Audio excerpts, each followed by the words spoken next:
This is an iHeart podcast. Guaranteed human. With no fees or minimums on checking accounts, it's no wonder that Capital One Bank Guy is so passionate about banking with Capital One. If he were here, he wouldn't just tell you about no fees or minimums. He'd also tell you about how Capital One cafes are open 7 days a week to assist with your banking needs. Yep, even on weekends. It's pretty much all he talks about, in a good way. What's in your wallet? Terms apply. See CapitalOne.com/bankguy. Capital One N.A., member FDIC. Making sense of the news is a full-time job, but it doesn't have to be yours. Not when the Guardian's new podcast, Stateside with Kai and Carter, does it for you. 3 times a week, journalists Kai Wright and Carter Sherman cut right to it, asking what's actually happening and why does it matter. Drawing on the Guardian's reporting, they provide perspectives on everything from sports to fashion and deliver it with clarity and context. Listen to Stateside with Kai and Carter, wherever you get podcasts or watch on YouTube.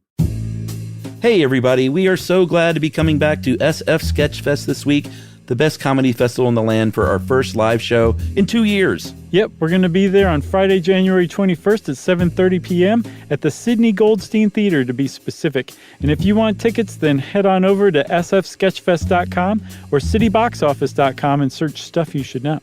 That's right, it's a vaccinated-only show and a masking-up show, so everyone be safe, get out there, and come check us out live. We'll see you on January 21st. Welcome to Stuff You Should Know, a production of iHeartRadio.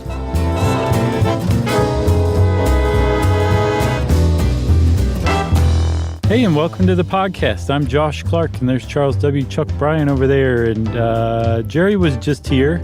She said, peace out, suckers. And this is Stuff You Should Know, of course. It was nice of her to log on to say goodbye. Right. No, we're just kidding, Jerry. She's been busy lately. Yeah. That happens. It totally happens in this busy go-go world of 2021, almost 2022, the double deuce. This year has just flown by. It really has. I think mercifully, because this is going to be part of the lost years when we look back, you know? Yeah, it felt like 2020 took 18 years. Right. And somehow 2021 has just like been in a snap. Yeah. I don't know what's going on. I don't think anyone does anymore, Chuck, so don't feel bad. Can we shout out to the people and sources that helped us along for this one? Mm-hmm. Well, our buddy Dave Ruse wrote an article for How Stuff Works. Ta-da! And I found a great article from Wired. I forgot how much I love Wired. That's from Mallory Pickett. Mm-hmm. And BBC News, ABC News, NPR Morning a Dish, which is always a fun listen. National Library of Medicine here in the U.S. And then, as always, I feel like it makes appearance in every episode, JamaicaHospital.org. That's right. Surprisingly helpful. Yeah. Or maybe not surprisingly. I wonder, is it Jamaica Queens or Jamaica, Jamaica? Oh, you know what? I was thinking Jamaica, Jamaica. It may be Jamaica Queens. Yeah. Should I Jamaica Queens? My neighbor, across the street neighbor, is from Jamaica, the country. Mm-hmm. And I feel like a heel now because I was like, hey, that hospital website's great, Pat. She's like, what are you talking about? Yeah. She's like, okay, great. Yeah, Glad you like some rando hospital website. Oh, boy. So we're talking today. You went and found some medical stuff. That's why you went to look at JamaicaHospital.org, I'm guessing, because we're talking about a really interesting condition, and actually a few kinds of conditions that have something unusual in common, and that is that the people who suffer from these conditions have blue skin. Blue skin. You heard it here first, everybody, even though this really first started hitting the presses in 2008. Yeah, I mean, you didn't hear it here first. This is all over the internet, but we're talking about not the Blue Man Group, but the Blue People Group of Kentucky. It's a family that is, I guess it's pronounced Fugate. Mm-hmm. It's not Fugate? No, that's Italian. He was from France. Well, that's a spoiler. Oh, is it? I'm sorry. Really. I take it back, everyone. It's not a spoiler, but for some reason, when I saw that, the original Martin Fugate was from France, I'm not sure what part of France, but I was like, huh, that's surprising. Mm-hmm. I was like, I don't know why it would be. Yeah, he could have come from anywhere in the world, and he would have been Sure. like a completely overlookable person. I think totally lost to history had it not been for the rare genetic mutation that he happened to carry with him. And even that wouldn't have gotten him into the history books, Chuck. Even that wouldn't have. Instead, it took Martin Fugate to happen upon, against all odds, to have found a wife who he was not related to, who was a total stranger from a totally different country, who also happened to have that same rare genetic mutation. And when the two get together, kapow! Blue kids start popping out. That's right. He came over from France to Kentucky, to the Blue Hills of Kentucky, ironically, Oh, wow. I hadn't thought about that. in 1820. And like I said, he was from France and he was an orphan, so he didn't know a lot about his family as far as whether or not any of them were blue, I guess. No. Or if so, he wasn't piping up about it. Yeah, maybe he just kept it quiet. But he did marry a redheaded American named Elizabeth Smith, and they headed on over to Troublesome Creek near Hazard County in Kentucky and set up a homestead there. And it is one of the doctors that from one of these articles said, it's maybe 1 in 100,000 chance that you even have this genetic mutation. Right. And he said, but once you start, I guess there's no other way to say it. Once you start inbreeding, which can happen in the 1800s in the ruralness of Kentucky. He said that can go down all the way to like 1 in 8 chance. And that's exactly what happened. Yeah, I was surprised it was even 1 in 8, but there's some little fluke of genetics that that you have to, when you're talking about probability in genetics, it's a little more difficult than, half and it's not half. straight math. Yeah. So apparently Martin himself possibly had like a little bit of blue to him. His wife Elizabeth had no blue to her. She apparently had very, very pale skin and bright red hair. But when the two got together and those two genetic mutations donated their mutations to that specific gene, the kids that they had were irresistibly blue. Like there was no confusing. It's not like, yeah, Martin's kind of blue. Have you ever noticed? Maybe he needs to breathe more deeply. This was like straight up blue kids. Yeah. I've even seen them described as dark blue, not even a bluish hue or tint or tinge, dark blue skinned children. Yeah, 4 of 7 were blue. And it's funny you said that she was not, the mother was not blue tinted. But I imagine like before they knew about genetics and inbreeding, if she would have been a little blue, that might have been a reason to get together. You know what I mean? No, I don't. Explain. Well, blue man happens to meet blue woman and they're like, geez, there's another one like me. And, we've been sort of embarrassing and maybe we're cast out a little bit. So let's hitch our wagons together because there's probably nothing wrong with us having kids, right? Because medical science hadn't known that at that point. Right. It's a story as old as time, Chuck. But it was just complete happenstance, though. Right. Yeah. So, and I wonder also, like, it was significant to me that they pointed out that his wife, Elizabeth Smith Fugate's skin was almost translucent. It was so pale, because I wonder if she donated that to her children, which allowed the blue to really shine through even more. Oh, maybe. It's possible. Like the ultimate recipe for blueness? Exactly. And they actually became known as this blue family, and they were not particularly proud of their blue skin. I think they were a little freaked out about it. I think that their neighbors may not have particularly treated them well. And so they already lived in like a pretty isolated part of Appalachia. But they took pains to actually isolate themselves even further. And one of the consequences of that was something you touched upon, that meant that their son married their aunt, and cousins married cousins, even if they were way too close to be marrying.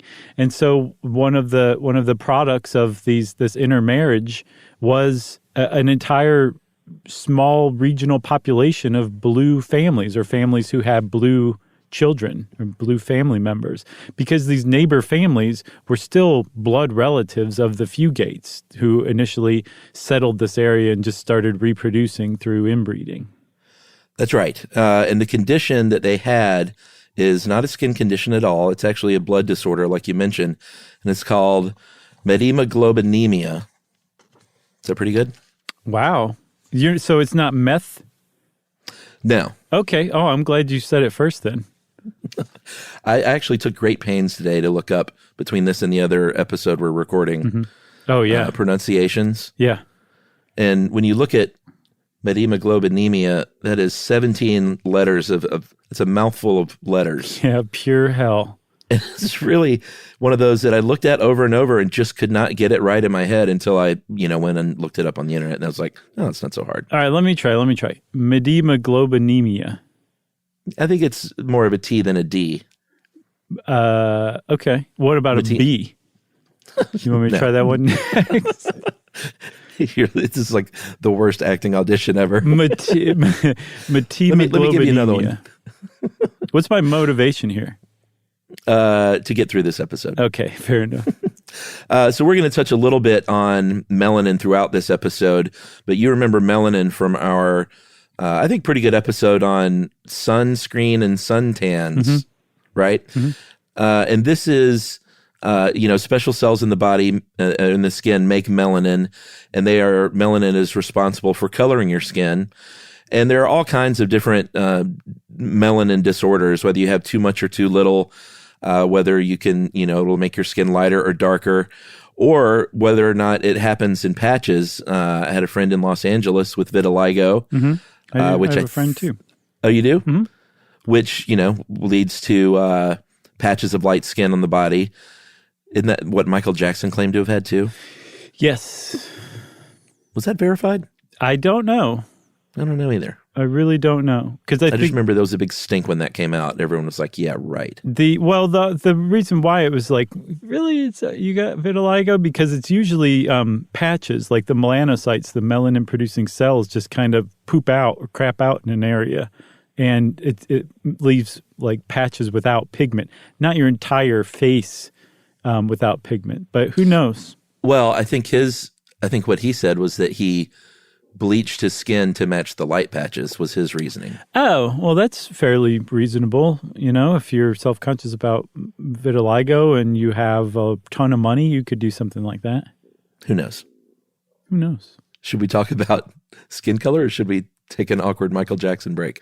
I think we just did. But the point is this that I think you're making, Chuck, is that changes in like your skin color typically have to do with a lack of or an overproduction of melanin, right? And that's right. What we're talking about, methemoglobinemia, right? Yep. Is actually a blood disorder. It has nothing to do with the skin. It just shines through that super translucent skin that we have. Right. So what's going on here in the body? Oh, yeah. Okay. So, are you surprised I'm asking you to do this? I'm a little surprised. I thought we would maybe tag team this one, but okay. So you have like a pinkish hue to you typically, being Caucasian, because there's not a ton of melanin that's blocking the blood supply underneath in your tissues. It's kind of shining through, and your blood is red. And the reason it's red, Chuck, is because... But the reason why blood is red? Well, remember in school they teach you that your blood is blue until you get cut, and then it hits the air. Yeah, that's not true. And then it turns red. That's what you hear on the playground in elementary school. From dumb kids. But that is not true. And I bet you anything kids are still spreading that mistruth on the playgrounds. Yep. Yeah. It's got some staying power for sure, as far as rumors go. And you know what? My dad will sue your dad for all the money he's got. Did you guys threaten lawsuits? Sure. We were very litigious. Kids did, though. It was very funny. We were like little Puritans in Salem town. That's right. So blood is red. That was the question, right? Yeah. Why is blood red? Right, because I don't know, we've talked about this before, but it's because our red blood cells have hemoglobin. It's a protein, and it gets its red color from something called heme. It's a compound that has an iron atom in there, and that iron atom is the key. That's what binds with oxygen and allows red blood cells to get oxygen all over the body. And that's sort of what makes us tick. Yeah, it definitely is. I mean, that oxygen is super important, so we want to have super red, rich hemoglobin blood, right? Our bodies also produce something else called methemoglobins, I guess is how you would pronounce it. That is not how I've been pronouncing it in my head. But these methemoglobins are basically the same thing as hemoglobins, but they have a different kind of iron attached to them. The iron they have is like there's really no other way to put it. Well, actually, there's plenty of other ways to put it. But one way you could put it is that it's rusted. It's oxidized iron, which means that it's missing an electron that it would need to bind to oxygen, which means it's useless for transporting oxygen through the blood. So if you have a bunch of methemoglobin built up in your blood can reasonably turn blue. You also may have some problems breathing because you don't have any oxygen in your blood. Although that's not true. I'm sorry.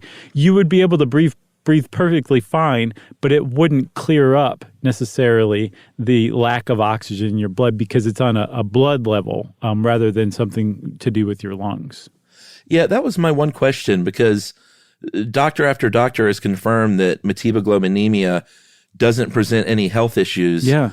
But how can that be possible that your blood is having trouble carrying oxygen through your body and it doesn't matter? I had a really hard time with that too, and the best I could come up with as far as an answer, which is not definitive, but the best I could come up with is that there's a threshold where your blood will turn blue, where you have enough methemoglobins in there that it's blue, but there's not so many methemoglobins that you're actually having trouble with your oxygen in your body. So it can turn blue long before you actually suffer from the effects of low oxygen. Does that make sense? Yeah, I guess that makes sense. And isn't the threshold to turn your skin blue like a really low percentage even? Like 1% of methemoglobins. Yeah. If your blood is 1% methemoglobins, you can start to turn blue, right? So it doesn't take very much, which means that you have 99% of the globins in your blood are hemoglobin, which means you're still able to get all the oxygen you need. You just have maybe a little less than somebody else. That's my best guess from what I saw. And I think at this point in our understanding of methemoglobinemia, it's as good as anybody's. Well, that sounds like a perfect place for a break. Okay.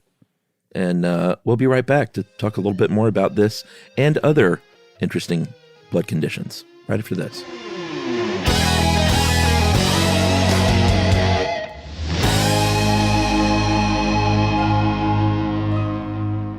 The springtime thaw is finally here. Flowers are blooming, days are longer. We're saying yes to more plans and finally getting outside, running, walking, just moving again. It's the perfect time to upgrade your everyday go-tos with Bombas. Take Bombas sports socks. They're super comfortable and designed with sport-specific tech for running, cycling, yoga, hiking, you name it. I use them to run in, and I can tell you they work beautifully. So head over to Bombas.com and use code SYSK for 20% off your first purchase. That's BOMBAS.com, code SYSK at checkout.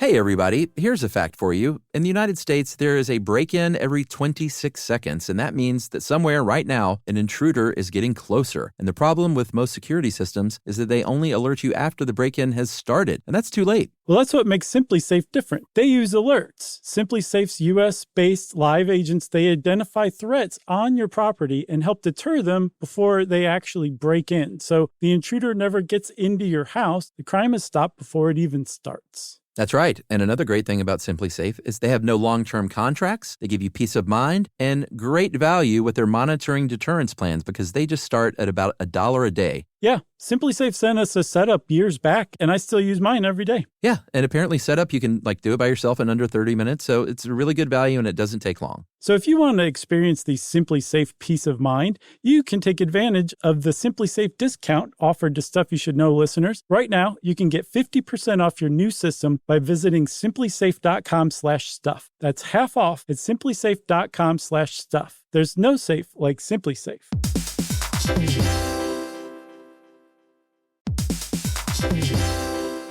Work can be a little weird. One minute you're in a meeting that could have been an email. The next you're trying to decode corporate jargon that somehow means nothing. And don't even get us started on the quick sync that turns into a 45-minute deep dive. Yeah, well, the truth is figuring out your career isn't always straightforward. Whether you're trying to grow, pivot, or just stay relevant, it can feel like you're navigating it all on your own. Well, that's where LinkedIn comes in. That's right. LinkedIn can help you grow your career, helping you confidently navigate your path with insights, ideas, and inspiration from your professional community. You can stay up to date with the latest trends in your field, connect with people who get it, and discover opportunities tailored to your goals, your experience, and what actually matters to you. Whether you're looking for something new or just trying to grow where you are, LinkedIn gives you the tools and connections to move forward with confidence. Because LinkedIn is the network that works for you. Visit linkedin.com/knowstuff to learn more.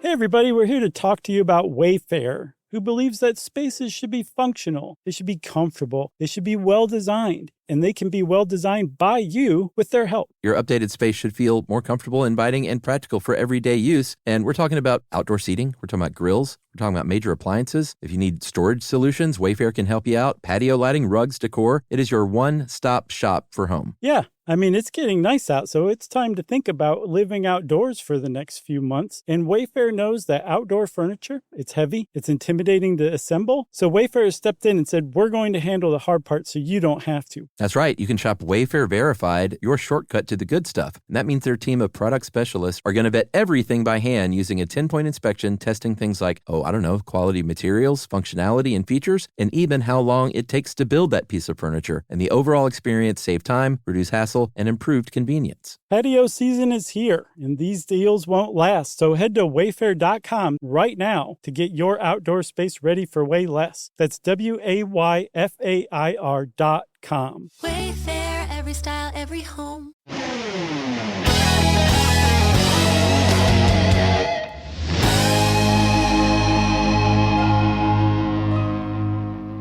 So, Chuck, we were talking about metemoglobinemia, and the reason, I think one of us said earlier that the body naturally produces these things, these metemoglobins, but we also produce an enzyme that can convert excess metemoglobins into hemoglobin, and it's got a doozy of a name, which I just love. May I take this one?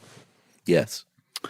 This enzyme is called reduced nicotinamide adenine dinucleotide cytochrome B5 reductase. One of the great all-time names. What's its names. nickname? Sparky? It has no nickname. You have to say the entire thing every time. And so this enzyme, reduced nicotinamide adenine dinucleotide cytochrome B5 reductase, is actually capable of converting the iron from its ferric state in metemoglobins into its ferrous state, which is capable of binding with oxygen, like the kind that's found in hemoglobin. So for all intents and purposes, reduced nicotinamide adenine dinucleotide cytochrome B5 reductase is capable of converting metemoglobins into hemoglobin, and most of us are able to do that. But if you're like a fugate and you have that rare genetic condition where both parents donated that mutation to you and you develop metemoglobinemia, but there's some reduced amount of reduced nicotinamide adenine dinucleotide cytochrome B5 reductase, which means that metemoglobins that you naturally produce are able to build up and accumulate in your blood. And when they do that, and they that's how you start to turn blue. That's how you cross that 1% threshold. That's right. And this is one of the rare times where you can actually have a genetic condition that's pretty easily solved. And in this case, it's just a pill. Mm-hmm. And the guy who figured this out has sort of an interesting story in his own right. His name is Madison Caween or Cawine. Caween?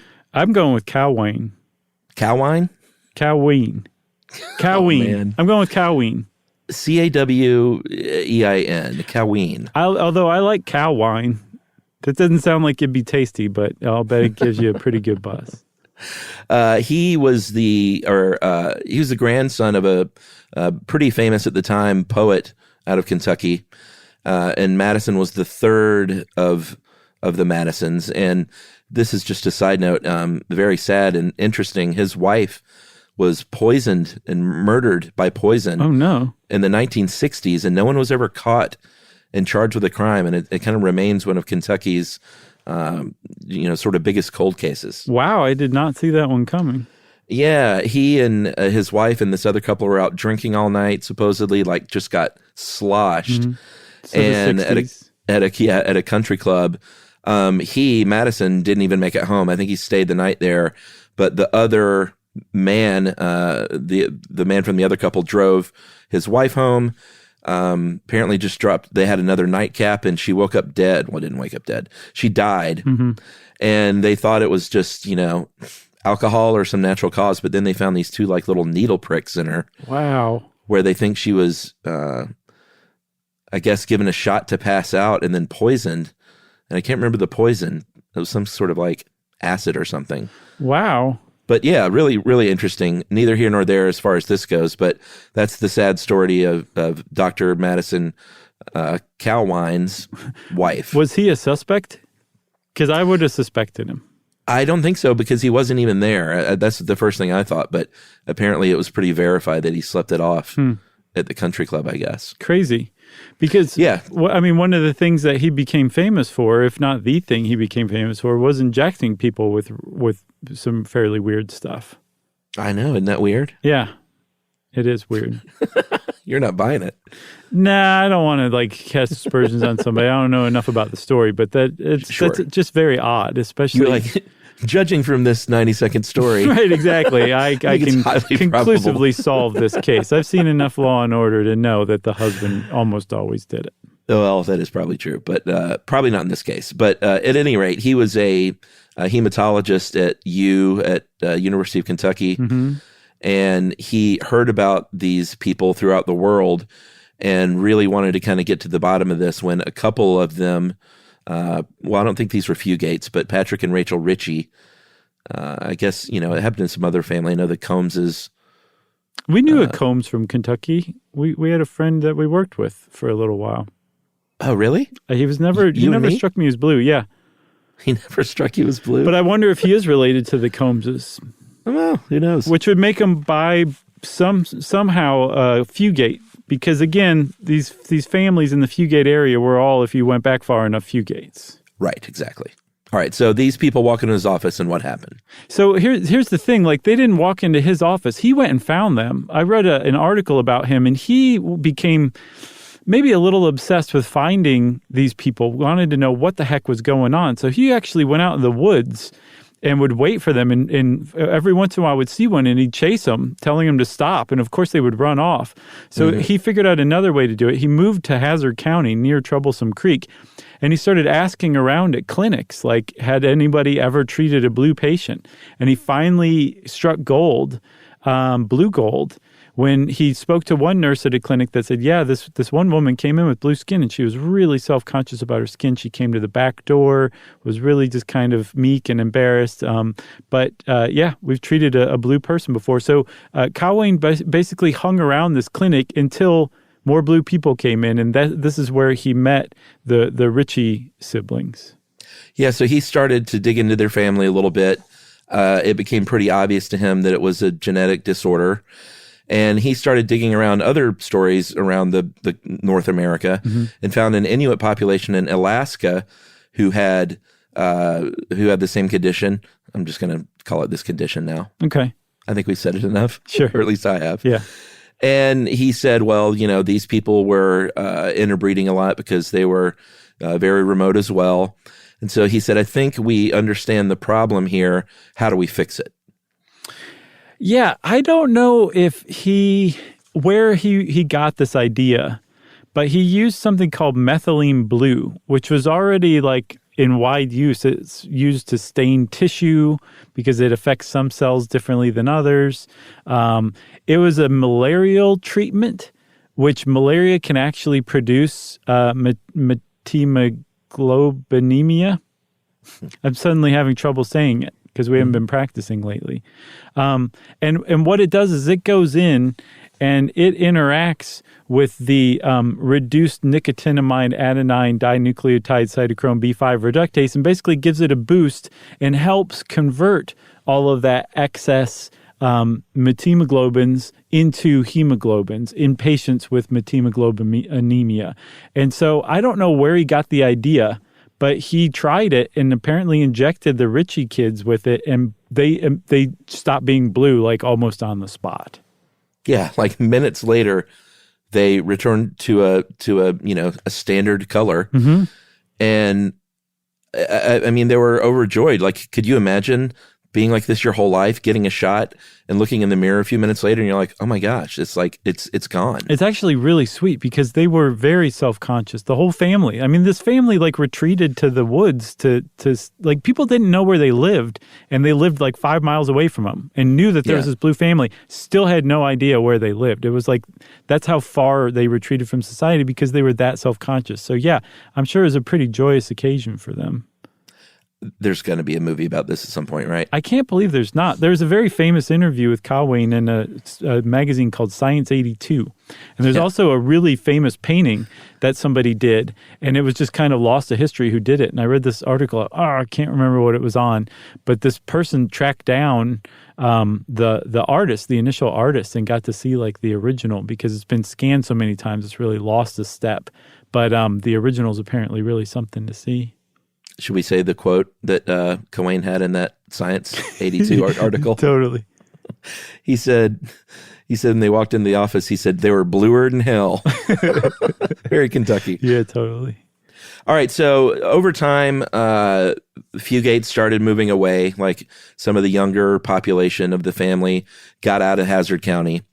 And it's so hard not to make Dukes of Hazzard jokes. I've been just sidestepping the whole time. You've been doing really great. Thank you. But they started to move away over time, and basically, that's going to stop the interbreeding, and that's going to make fewer and fewer blue babies. Mm-hmm. And as of 2012, I think some were still blue, but not today. Yeah, I think now that there's a treatment, an easy treatment, because they don't even have to be injected anymore. Like if you're blue and you don't want to be blue, you just take a methylene blue pill once a day. And it goes in. Apparently, once you excrete it out, the methylene blue, you go back to being blue. So you have to take it daily. But I'll bet there's members of that family now, and I'm just guessing here, but that are proudly blue. Now that they know that they don't have to be blue, some of them I'll bet make a choice to be blue as kind of like a pride in their family heritage. I'm guessing here. Well, the thing I saw that there was one, and that was the one in 2012 that was still blue. Like by choice? I think so, yeah. Just didn't take the pill. Gotcha. Wow, that's neat. But not today anymore. So this is not the only way you can get bluish or any, I guess silvery skin is another thing that comes into play here with this next disorder. And this is one called argyria. And some people are bluish, some people are silver. Mm-hmm. If you've looked up, blue people or silver people online, you've no doubt seen Paul Carrison. Mm-hmm. They called him Papa Smurf, and he is all over the internet as one of the more famous cases of argyria. Yeah, and he kind of emerged as, I don't know if a cautionary tale is right because that was not his purpose. But he also whether he meant to or not, he served as a cautionary tale about taking colloidal silver because that is what turned him blue. And it didn't just turn his skin blue, it turned his mucous membranes blue. So if he flashed his teeth, his gums were blue, the inside of his mouth was blue, the inside of his nose was blue. He was blue. Bluer in hell, as Kyle Wayne would probably put it. That's right. And he did it because he saw an article about how silver ions basically restored some cut flower back to life again. And he thought, well, that'd be really something to see what it can do on a human body. I want to be a fresh daisy. Right. And he wasn't the only person at experimenting at the time. Like apparently for a while it was a over-the-counter drug, and we've been using silver for a very long time. But he was somebody who used it every single day. He was drinking like a 10-ounce drink of colloidal silver. He figured out how to basically make his own colloidal silver potion, and he also rubbed it on his face too. And so in very short order, he started to turn blue, because that is definitely a consequence of using silver too much, of overexposure to silver. That's right. And this can happen if you work in like a silver mine or something. Right. Like it can be one of the side effects of mining in silver mines. I also saw that in the old time, not even that old, but just pre-digital photography processing, photograph processing, you could actually old-timey. the 80s. Yeah. You could actually develop argyria from exposure to the silver dust that was used to expose photographic plates. I think prior to the 80s. I don't know when they stopped using that. I don't either. I spent a lot of times in dark rooms as a kid because of my dad. Because you were bad? I'd go in there, turn on that red light and sit there and think about what you've done. No, my dad was an amateur photographer. Well, I guess semi-professionally, sold stuff, but nice. he did his own developing, and I learned how to do it and did it some through high school and then kind of quit doing it. It was a lot of fun, though. Dark rooms are very, like, peaceful places. Is that right? Yeah, just, they're dark, obviously. Sure. And you're in there for a long period of time, and it's just very nice, usually by yourself, but unless you're in a teen romance movie, and then, the cute girl's in there with you. I always associate them with the murderer finally coming into focus, and they happen to be standing right next to the photographer who's developing it. So to me, darkrooms are very tense, scary places. Like as the photo paper like comes into focus. Yeah. Oh, very tense. It shows the calls coming from inside the dark room. That's right. Where were we? Okay, so what causes this is an excess of silver ions in your body. Right. And when they're exposed to light, they react by forming dark deposits on the skin that end up looking silverish. And the bad news about this is once you've got it, it's there. You can't take a pill and get rid of it. No, it's irreversible. We don't have a way to remove excess silver from the tissues in the human body. And that's all it is. It's just, it builds up. Normally the body can excrete, small amounts of silver that we're exposed to from touching silver or snorting silver, that kind of stuff. What? Like we pee it out, we poop it out, and we get rid of it. But if we overcome that threshold and our silver ingestion exceeds our ability to excrete it, it starts to build up in the tissue. And so if you're drinking your own 10-ounce colloidal silver homebrew every single day, you're going to overwhelm your body's ability to excrete silver very quickly, and it's going to build up and build up and build up, and pretty soon you're going to be blue or silver blue. That's right. And if you look up images of Kherson, you're probably also going to find pictures of Stan Jones, a libertarian politician in Montana, who around Y2K said, you know what, I think things are going to go south and we're not going to have any antibiotics, so I'm going to start making my own, again, colloidal silver solution. Yeah. And drink that stuff. And then there was a teacher in Brooklyn, too, named Rosemary Jacobs, who very sadly, I think, got nasal drops with silver when she was a kid. And she was she was very silver for life. Yes, she was. So these people, again, have proved to be cautionary tales to most people who are like, oh, that's what happens if you take too much silver. I'm not going to take colloidal silver supplements over the counter or anything like that. I'm just going to steer clear of silver altogether. Because one of the problems is there's not a lot of peer-reviewed evidence, if any, that suggests that silver has any beneficial effect when taken internally, right? It is actually antimicrobial. It's pretty clever to use silver like in the pre-scientific days. But there's nothing that says like, yes, if you drink a colloidal silver homebrew, it's going to have any effect on your life or your health.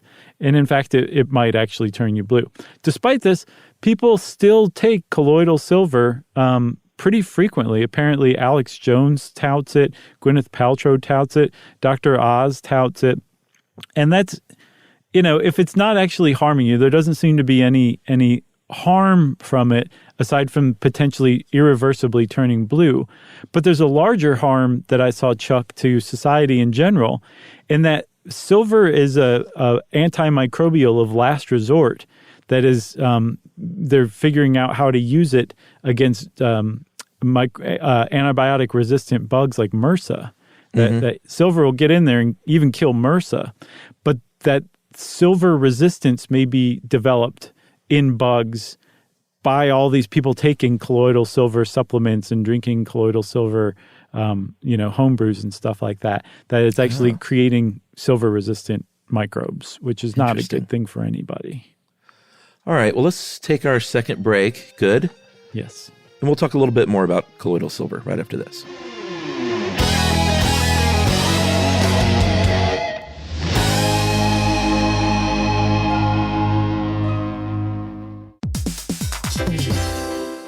Hey, everybody. Here's a fact for you. In the United States, there is a break-in every 26 seconds, and that means that somewhere right now, an intruder is getting closer. And the problem with most security systems is that they only alert you after the break-in has started, and that's too late. Well, that's what makes SimpliSafe different. They use alerts. SimpliSafe's U.S.-based live agents, they identify threats on your property and help deter them before they actually break in. So the intruder never gets into your house. The crime is stopped before it even starts. That's right. And another great thing about SimpliSafe is they have no long-term contracts. They give you peace of mind and great value with their monitoring deterrence plans because they just start at about $1 a day. Yeah, SimpliSafe sent us a setup years back, and I still use mine every day. Yeah, and apparently setup, you can do it by yourself in under 30 minutes, so it's a really good value and it doesn't take long. So if you want to experience the SimpliSafe peace of mind, you can take advantage of the SimpliSafe discount offered to Stuff You Should Know listeners. Right now, you can get 50% off your new system by visiting simplisafe.com/stuff. That's half off at simplisafe.com/stuff. There's no safe like SimpliSafe.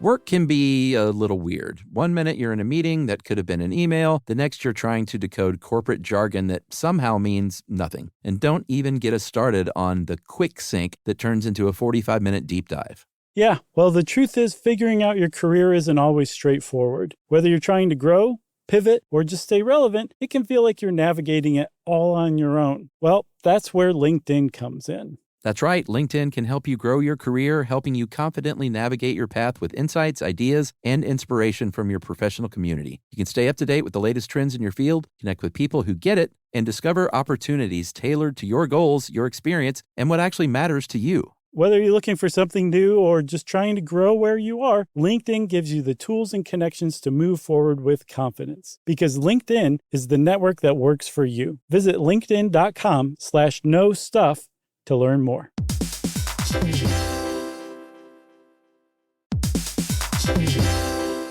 Hey everyone, if you've ever wanted to feel what it's like inside an episode of a show you love, hang with podcast hosts Beyond the Mic, or swap screens for sunsets with curious, like-minded people, then Stuff at Sea is your kind of voyage. That's right. Stuff at Sea is a 5-night, culture-soaked escape where pink sand paradise meets curious minds. Sailing round trip on October 2nd to 7th, 2026 from New York City to Bermuda, this voyage drops you straight into the iHeart Podcast Stuff universe. On top of the adults-only experience you already love, you'll get live podcast episode recordings, behind-the-scenes sessions, themed activations, and more unmissable on-board moments. Yeah, and there's overnight stays in Bermuda, so there's no rush. Just long, sun-drenched days to explore or do absolutely nothing at all. And back on board, curiosity sparks connection through conversations, experiences, and a lineup designed to keep things as thought-provoking as they are unforgettable. Stuff at Sea is part of the new specialty sailing collection that transforms beloved podcasts into immersive at-sea experiences exclusively with Virgin Voyages. Expect more stories, more hosts, and more ways to experience the voices that you love. Book now at virginvoyages.com/stuff.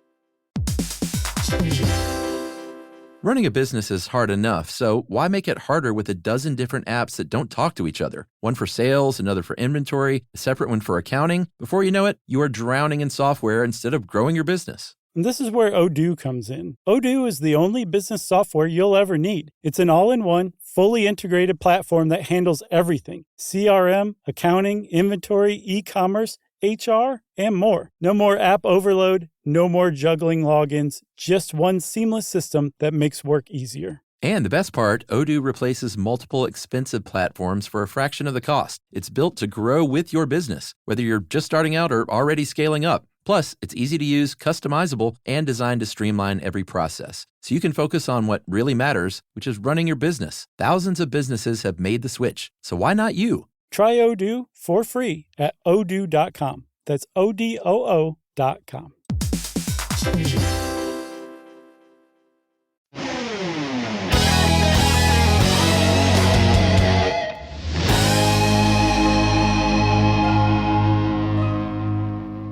All right.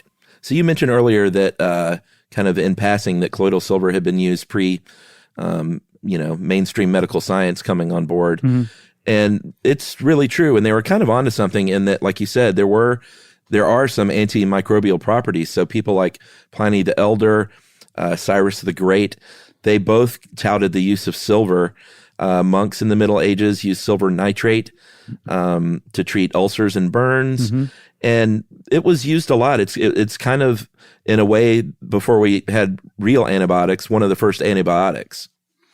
Yes. Again, externally, it messes up microbes, and we're not exactly sure, even still today, what the mechanism is. The guesses are that it somehow penetrates the membrane of bacteria and prevents it from replicating properly, or it does like some 1-2 punches on enzymes that the microbes need to survive, but that it will leave your human skin cells alone. It just attacks microbes weirdly, bacteria specifically.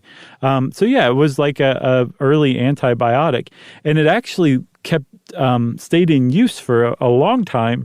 Nowadays, you'll find it in like wound dressings. Sometimes sutures will be coated in silver. Replacement joints, artificial joints, will have some sort of silver component to it to protect against infection. But we were using them internally for a really long time, up until the 60s even. I think babies got like silver eye drops when they were born, which I had not heard of until, yesterday. I had neither. Yeah, silver nitrate. To prevent eye infections. But then they found out it can actually cause eye damage and burn the skin. So they really worked on just sort of, what's the word I'm looking for when you make something less potent by mixing it with water? Dilute it? Diluting it. Mm-hmm. Right on the tip of my tongue. You did it. No, you did it. So they learned how to dilute it. But the problem with diluting it in a formula is it wasn't an exact science. Like they didn't know exactly how much silver was still going to be active. Mm-hmm. And so, you couldn't really use it as a medicine anymore because it was either too weak to do anything or it was so much that you risked turning blue. So eventually they just scrapped it as a medicine and said, I think in 1999, the FDA said, this isn't a medicine. You can't advertise it as such. Mm-hmm. So they said, all right, we'll just say it's a supplement. Right. And just move it to the shelf, 4 feet away. And the FDA said, no. And that's what happened. And you can still get this stuff. That's where, that's why Gwyneth Paltrow uses it. Yeah. So, and I mean, like, again, it's one of those things where it's like, yes, it makes sense. Silver has antimicrobial properties. There's probably some microbes in your body you don't want. So take some silver and see if it works. But again, there's just not any peer-reviewed evidence that backs this up. That's not necessarily to say that it doesn't work. Just because there isn't peer-reviewed evidence that backs it up doesn't also necessarily mean in the same breath that there's plenty of peer-reviewed evidence that says it doesn't work. I'm not suggesting anybody take the stuff. I'm just saying there's not peer-reviewed evidence to back up that it actually does anything. And if you do take it, again, you risk permanently, irreversibly turning blue. Yeah, and I should point out, I don't know anything about Gwyneth Paltrow's current usage, but this her appearance on Dr. Oz in 2013 was when she touted it. She may have given it up. Who knows? Who knows? Paul Karasan never gave it up, though, Chuck. He died in 2013 as well, same year that Gwyneth Paltrow outed herself as a silver user. And Paul Karasan He apparently used colloidal silver, that homebrew he made, up until the end. Like, he never stopped, even though he apparently retreated from the public eye because he was tired of being treated like a freak or a weirdo, and had some rough years toward the end, apparently after he went public. But he still kept up with the colloidal silver, although that doesn't seem to have been linked to his death. He was also a really heavy smoker for many years, and he suffered a heart attack and a stroke. Yeah, I mean, I guess his point was probably, well, I'm already blue. Yeah. Like, why stop now? Can't get much bluer. So what else you got? Well, I just thought we'd wind it up with this little kind of sidebar.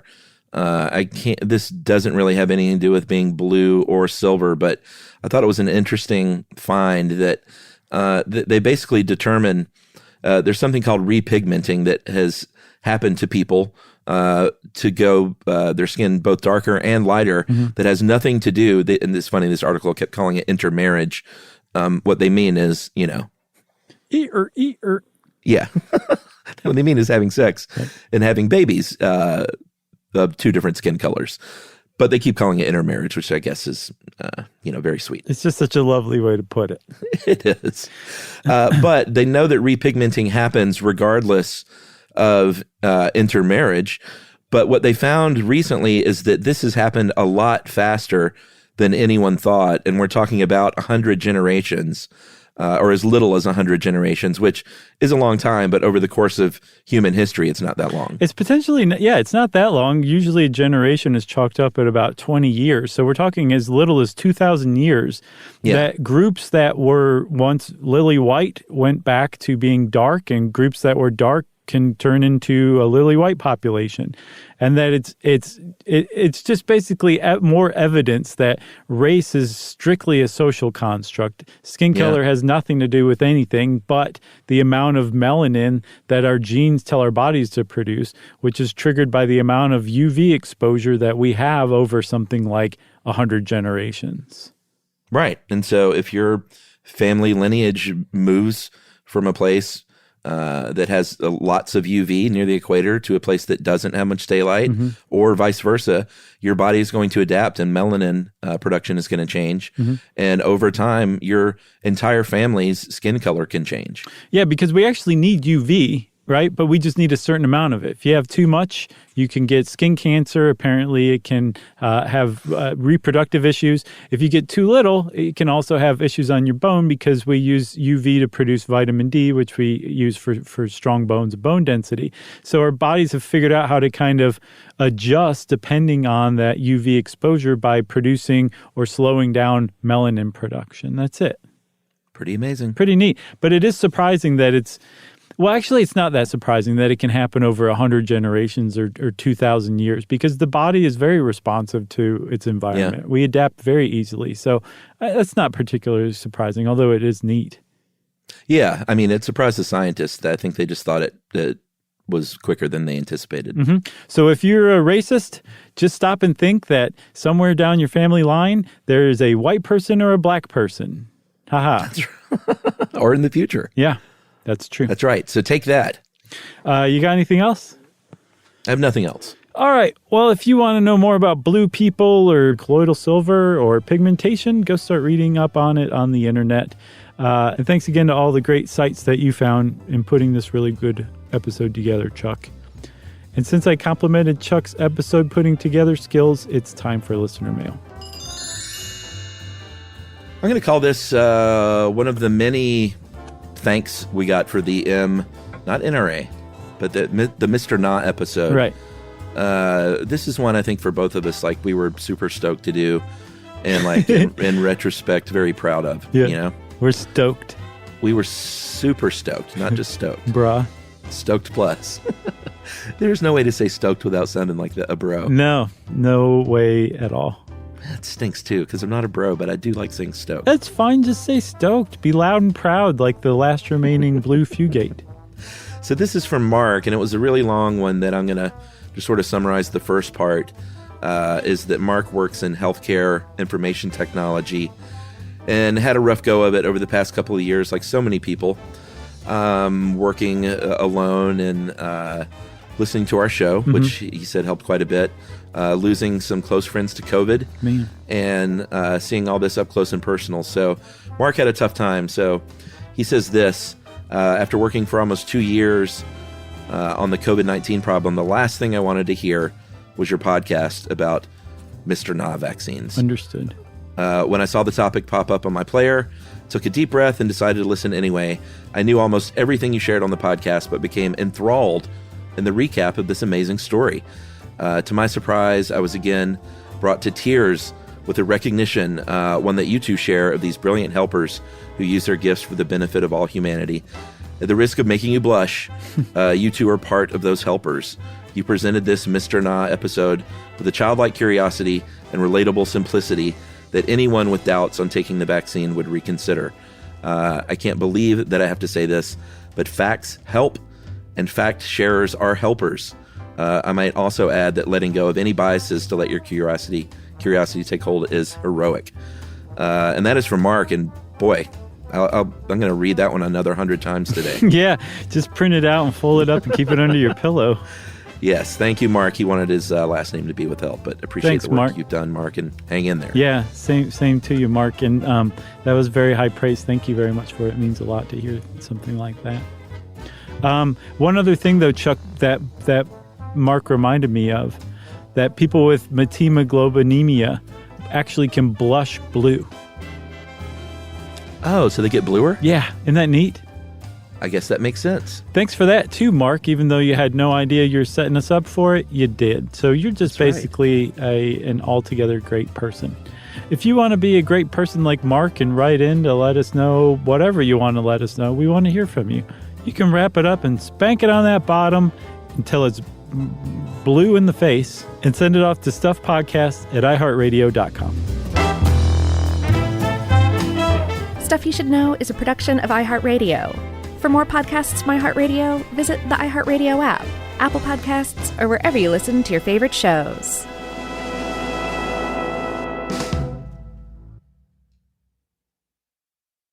Mom, can I have Lingo Kids? Dad, Lingo Kids, please! When did we become the Lingo Kids house? No idea. Last week it was dinosaurs. This week it's... Lingo Kids! Why Lingo Kids? Because it's the best thing ever. We can play games with astronauts, wild animals, and superheroes. With more than 4,000 interactive games, songs, and shows, Lingo Kids is the #1 entertainment platform for young kids. So, no dinosaurs? And dinosaurs! Lingo Kids! Everything kids love. Download it for free.